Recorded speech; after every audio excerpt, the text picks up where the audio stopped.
फुजा मेलायाव जौ जुवा होनायनि हेंथायै चिरां जिल्ला एबसुआ खौरांगिरि मेल खुंदों। फुजा मेलानि बोथोरा सौफैगासिनो बेबायदिनो दाब दाब जायगायाव फुजा मेला होनो गोबाङानो साखाफारा जागासिनो। नाथाय दाब दाब जायगायाव गाजा गोमजायै फुजा मेलाखौ फालियोब्ला आथिखालाव गोबांखौनो मेलाजों लोगोसे बायदि समाजनि बेरेखा हाबा मावनायखौ नुनो मोननाय जायो। बेबायदिनो मेलायाव सिरियै जौ फाननाय, जुवा गेलेनाय बायदि बायदि समाजनि साबजाथावै हाबा मावनायखौ नुनो मोननाय जायो।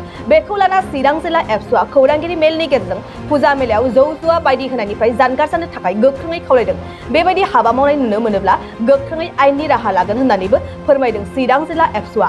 खौरांगिरि मेलखौ हेफाजाब होबावदों चिरां जिल्ला बर' थुनलाइ आफाद, ट्राइबेल संघ आरो बर' समाज आफादा। खुलुमबाय। चिरां जिल्ला दुलाराय बर' फरायसा आफाद, बर' साहित्य सभा, ट्राइबेल संघ, बर' समाज जोङो जयै थांनाय 5 सेप्तेम्बर 2022 इं अक्ट'खालि चिरां जिल्लानि डिपुटि कमिसनारनि खाथियाव जयैनो जोङो मोनसे मेम'रेन्डाम होनाय जादों। आरो बे मेम'रेन्डामनि थांखिया बेनो, फैगौ जिनिखि फुजा जागोन आरो फुजानि मुङाव मेलाफोर जागोन, बै मेलाफोरखौ थांखिनानै नोजोर होनानै जोङो डिसिखौ बेखौनो खावलायदों, जाहाथे फुजानि मुङाव मेला होनायनि जिनिखि पारमिसन, जाहाथे बेखौ डिसि सारा पारमिसनखौ होआ।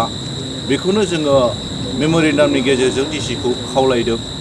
मानोना जोंनि चिरां जिल्लानि जिनिखि सोलोंथाइनि बारहावा, बियो बयनिख्रुइबो आसामनि गेजेरावनो गाज्रिसिन, गाहायावसिन।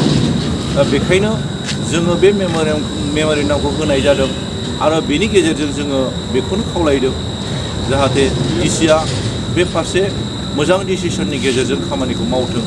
बेखायनो जोङो बिथांखौ खावलायदों। चिरां जिल्लानि जिनिखि रिजाल्ट, मेट्रिक रिजाल्ट, नोंथांमोन बयबो मिथिगौ, जों बयबो मिथिलायगौ। जिनिखि मेट्रिकनि रिजाल्ट, बियो बयनिख्रुइबो आसाम नाङैनो बयनिख्रुइबो गाहायसिनाव।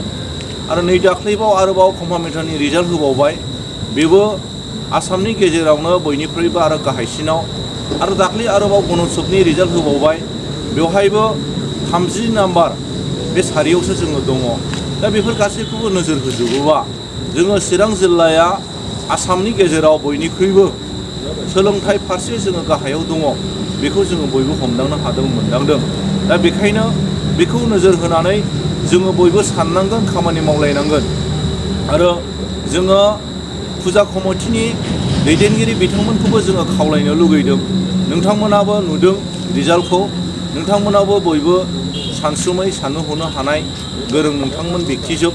दा बेखायनो नोंथांमोनाबो जाहाथे डिसिनि खाथियाव, एसपिनि खाथियाव फुजानि मुङाव मेलानि पारमिसन बिनाय बा मेला होनो साननाय, बे फारसे जाहाथे नोंथांमोना साना, जों नोंथांमोनखौ खावलायगोन।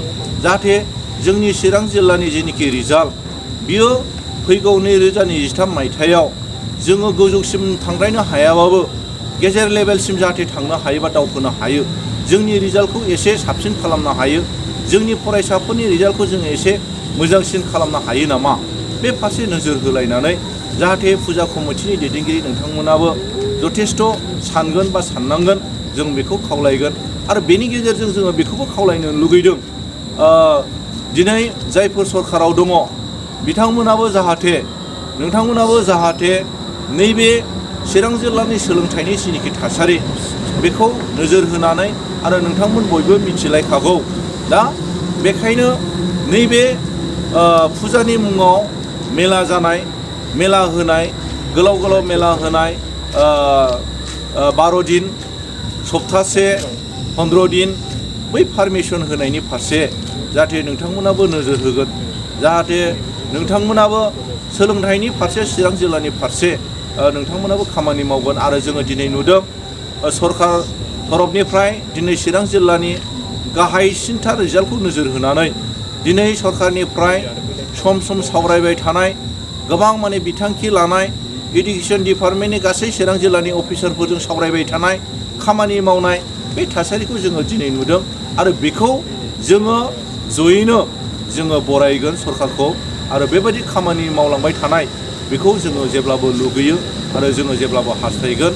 दा बेखौनो जोङो खावलायनो लुगैबाय, गासै फुजा कमिटि आरो गासै चिरां जिल्लानि सानसुमै रायजो राजा गासिबनिबो जोङो खावलायदों जाहाथे जोंनि नैबे देग्लायनि फुजायाव आरोबाव मेला दाजाथों, दाउ खेला दाजाथों, दाउनि खेला दाजाथों आरो जुवा दाजाथों आरो गोलाव गोलाव मेला दाजाथों बेखौनो जोङो आसा थाबाय आरो जोंनि इयुननि सुबुं सम्पद दानाय जोंनि फरायसाफोरखौ मोजां फारसे दिगथिं लानानै थांनाय बिनि फारसे बयबो जाहाथे जोङो खामानि मावगोन, खामानि मावलायगोन, बयबो मदद होलायगोन बेखौनो जोङो हास्थायनानै दिनैनि जिनिखि खौरां मेल बेयावनो फोजोबनाय जाबाय। गोजोन्थों। শ্ৰদ্ধাৰ কোকৰাঝাৰবাসী জনগণ, ইয়াৰ দ্বাৰা কোকৰাঝাৰ পৌৰসভাৰ অন্তৰ্গত অঞ্চলত বসবাস কৰা জনগণলৈ এটা জৰুৰী ঘোষণা আগবঢ়োৱা হৈছে।